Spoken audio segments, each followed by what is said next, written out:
So over here, you can see that I got 2 frames, and let's say what I want here to happen is that when I click this hamburger icon, I want this to pop up from the top. And then when I click this triangular icon, I want this to go back. So what you can do is you can go around and then link this out over here in prototype. So I'm just going to go to prototype right here. And now what I'm going to do is I'm going to link out. So this is an extra hamburger icon right here. So I'm just going to go around on this hamburger icon and then keep this over here. Let me just go around into the move tool, click and drag it and link this hamburger icon right here on this frame right here. So once I link it, what I want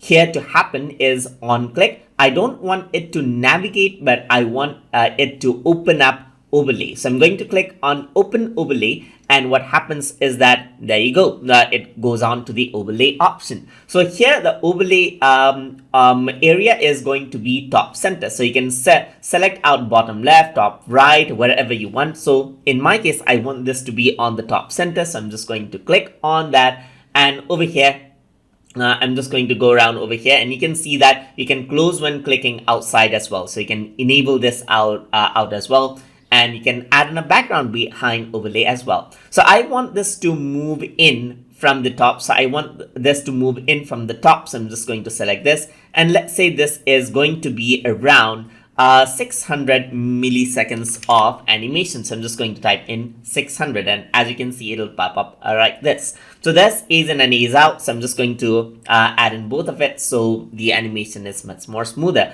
So that is how it'll pop into place. So now what I also want to happen is that I want to go around. So whenever this triangular icon is clicked out, I want this overlay to be closed out. So I'm going to go around over here on the prototype itself. Let me just link this out over here. And over here, you can see that right now it is on click. I want it on click to close out the overlay. So I'm just going to click on close overlay, and now that will be applied right here, and that's it. So if I were to press the play button, now what happens is that the prototype will open out right here. So it's loading out, as you can see. So if I were to click here, it actually pops up right here. If I were to click it, it goes to the top. And that is how you can work around with the overlay, and you can make your prototype very